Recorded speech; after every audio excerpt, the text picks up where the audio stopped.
Franchement, depuis que cette liste, n'est-ce pas, pour la trêve du mois de mars est sortie, moi je vous dis la vérité tout de suite, je suis inquiet. Vous aurez le temps, n'est-ce pas, de me comprendre dans cette vidéo, mais je veux dire que c'est une des rares fois où on a quand même assisté, n'est-ce pas, à des choix surprenants, à des choix auxquels personnellement moi, je ne m'y attendais pas. Et MS Faye a ses raisons. Il nous l'a dit, il a décidé de miser plus sur l'expérience, mais en tout cas, selon mon avis, il y a des joueurs qui n'ont pas été appelés, qui auraient pu prétendre, n'est-ce pas, à cette convocation en équipe. Mais en tout cas, je veux dire que cette liste-là, pour moi, n'est pas la plus équitable, n'est pas la plus équilibrée possible. Bien avant cette trêve du mois de mars, les sélectionneurs MS Faye avaient fait beaucoup de listes, mais ça n'a jamais fait parler autant. Ça n'a jamais fait parler autant tout simplement parce que c'était des listes cohérentes, c'était des listes avec des joueurs qui étaient en forme. Pour le moment, c'était des joueurs qui étaient très performants, donc logiquement, ils étaient appelés en équipe nationale. Ça, c'est tout à fait normal. Et moi, je n'ai pas eu de critique envers MS Faye parce que jusque-là, tout était parfait, tout était bon. Mais comme je vous le dis, cette liste pour le mois de mars, là, à mon avis, n'est pas très équitable. Elle n'est pas très équitable dans le sens où la première chose, c'est qu'il y a des joueurs qui auraient dû être convoqués, mais qui ne sont pas venus. Et la deuxième, c'est qu'il y a des joueurs même qui sont en méforme, mais qui sont convoqués. C'est ça le problème en fait. Lorsque par exemple, dans cette vidéo, je vais m'attarder plus s'il est convoqué au milieu de terrain et en attaque. Mais juste un cas en défense, c'est Willy Boli. J'avais parlé de lui dans ma précédente vidéo, mais Willy Boli, parce que je ne pense pas que lorsque Willy Boli viendra, c'est pour être sur le banc. Si quand même les 2 matchs, il aura forcément du temps de jeu. Ça, c'est tout à fait normal. Pourtant, n'est-ce pas, il y a des joueurs qui pouvaient mieux prétendre, qui sont plus dans le rythme de la compétition, plus compétitifs que lui. Marie qui joue à Nottingham. En tout cas, cette saison, il faut une saison supersonique, mais il n'est pas titulaire à Nottingham. Cela pourrait se comprendre, parce que la saison dernière, Marie qui jouait des matchs, mais cette saison, au vu de la concurrence, lui et Ibrahim Sangare sont vraiment en concurrence à Nottingham. Donc, Willy Boli, ça peut se comprendre qu'il n'est pas titulaire à Nottingham. Donc, lorsqu'on n'est pas titulaire, lorsqu'on n'a pas assez de temps de jeu, on ne le ramène pas en sélection. C'est ce que, parce que MS Faye nous a dit, un joueur, normalement, c'est le temps de jeu. L'expérience, tout ça, on acquiert l'expérience en jouant. Tout ça, c'est des critères qui peuvent prendre en compte. C'est des critères qui peuvent jouer dans la balance. Mais je me dis qu'il y a d'autres joueurs qui pouvaient être là, à mon avis. Il y a Cédric Kipré qui est très bon avec Reims. Et lui, il pouvait mieux prétendre, n'est-ce pas, à cette place-là. Mais tout compte fait, MS Faye, c'est lui le capitaine du bateau. Il sait où il va, il sait ce qu'il fait. Et nous sommes tous derrière lui. Mais en tout cas, c'est mon avis que je donne dans cette vidéo. Selon mes choix, selon mes goûts. Et selon ce que je vois, selon ce que je ressens. On ne va pas jeter la pierre à qui que ce soit. Ils sont plus expérimentés que nous. Ils sont mieux avec les joueurs que nous. C'est lui qui parle avec les joueurs. Donc, certainement, il a ses raisons. Mais je dis que cette vidéo, c'est mon avis que je donne. Il y a un avis purement subjectif ou objectif peut-être. Mais en tout cas, c'est mon avis que je donne dans cette vidéo. J'amène, n'est-ce pas, une critique positive, une critique, n'est-ce pas, constructive, qui peut nous aider à tous.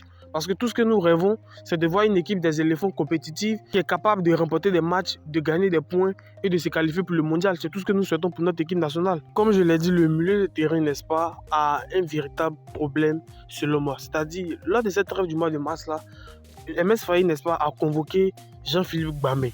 On rappelle que Jean-Philippe Gbamé, sa dernière sélection remonte à 2023, c'est-à-dire lorsque Gassé était là.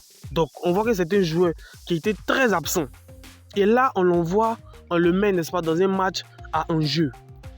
Je veux dire que lors des éliminatoires de la CAN, on a vu les listes qui se sont suivies.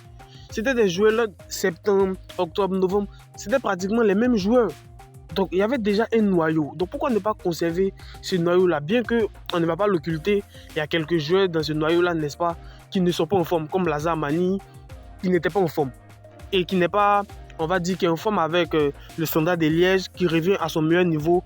Mais on peut le laisser pour le moment et le regagner après. Donc, Jean-Philippe Gbamé, en tout cas, un joueur qui a connu pas mal de près ces dernières années. Il était à Dunkerque en Ligue 2 française. Ça ne s'est pas bien passé. Il est revenu en Ligue 1 à Nantes. Ça ne s'est pas bien passé. Ils l'ont prêté encore à Zurich. Mais franchement, on voit que c'est un joueur qui n'est pas stable. Et ça peut nous jouer. On veut des joueurs stables, des joueurs qui sont réguliers en leur club. Certes, à Zurich, il est titulaire. C'est un très bon milieu défensif. Mais moi, je voudrais, n'est-ce pas, qu'on mise sur ceux qui étaient là. C'est là où je voulais en venir. Qu'on mise sur ceux qui étaient là. Parce que ceux qui étaient là, il y a une certaine complémentarité qui est née entre eux. Il y a une certaine symbiose, une certaine synergie qui existe déjà. Donc, ramener Jean-Philippe Gbamé, sachant très bien que je ne pense pas que Aoulou va jouer les 2 matchs face à la Gambie et face au Burundi. Je ne le pense pas. forcément Jean-Philippe Gbamin va jouer. Et c'est là où je veux en venir. On pouvait, n'est-ce pas, appeler un autre joueur. Il y a Mohamed Diomandé qui est capable de jouer en numéro 10, mais aussi qui peut jouer en milieu défensif. On pouvait conserver ce noyau-là. Contrairement à amener en griffe un joueur qui n'était pas appelé durant un bon moment. Et pour moi, ça va vraiment jouer. Ça va vraiment jouer. Je n'ai jamais été aussi, n'est-ce pas, perturbé durant une trêve. Mais en tout cas, cette trêve du mois de mars, là, franchement, j'ai des inquiétudes. On peut me donner totalement tort. Les joueurs peuvent me donner totalement tort en gagnant des matchs et en livrant des prestations abouties. Je ne l'occulte pas, mais en tout cas, moi, c'est mon avis et c'est selon mon ressenti que je parle. Jean-Philippe Gbamin aurait pu être là, mais pas durant le mois de mars là. On pourrait le revoir après, lors des trêves qui vont suivre. Mais parce que cette trêve-là est très décisive pour nous les éléphants. Parce que c'est sur cette trêve-là que va se jouer notre qualification pour le mondial. Donc sur cette trêve-là, nous avons besoin, n'est-ce pas, de 2 victoires. Et moi, je pense que Mohamed Diomandé, franchement, aurait dû être appelé. Ça, c'est purement mon avis. Sachant très bien qu'il est titulaire à Rangers. Son équipe même est toujours en course pour la Ligue Europa. Ils se sont qualifiés pour les 8e de finale. Mais là, ils vont en quart de finale maintenant. Donc, on voit qu'il a l'expérience du haut niveau. Et cette expérience du haut niveau, et puis, n'est-ce pas, son petit vécu, n'est-ce pas, avec les éléphants, lorsqu'il a été appelé, pour moi, peuvent être quelque chose qui vont bénéficier. Parce que Mohamed Diomandé n'a pas réellement été essayé. Il a joué que des bouts de match lorsqu'il est arrivé. Il n'a pas été titulaire face à la Zambie. Ensuite, il n'a pas été titulaire, n'est-ce pas, face au Tchad. Il est beaucoup entré en coup de jeu. Et franchement, les gars, moi, je pense que durant cette trêve du mois de mars, là, il aurait pu saisir sa chance et s'installer définitivement dans le cœur des MS Faye. Au niveau des attaquants, lorsqu'on prend la liste du mois de novembre, pour la trêve de novembre 2024, on voit qu'il y a Simon Adingra, Bayo Vakoun, Jérémy Boga, Ouma Diakité, Ivan Guessan, Jean-Philippe Crasso, Nicolas Pepe, Béni Traoré.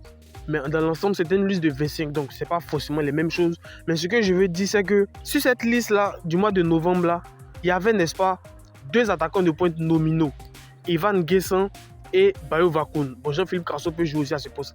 Mais en tout cas, moi, je ne le veux pas. Je ne veux pas qu'il joue à ce poste-là, vous le savez très bien. Donc, il y avait Bayo Vakoun et Ivan Guessan. Maintenant, lorsqu'on prend, n'est-ce pas, la liste, n'est-ce pas, du mois de mars, on a, n'est-ce pas, très peu d'ailiers. On a Simon Adingra, Ouma Diakité et Nicolas Pepe. 3 ailiers, contrairement à la trêve du mois de novembre où on avait pas mal d'ailiers. Et c'est là où je veux en venir. En tout cas, comme je vous l'ai dit, c'est des inquiétudes que j'aimais. Je ne sais pas ce qui va se passer, personne ne le sait.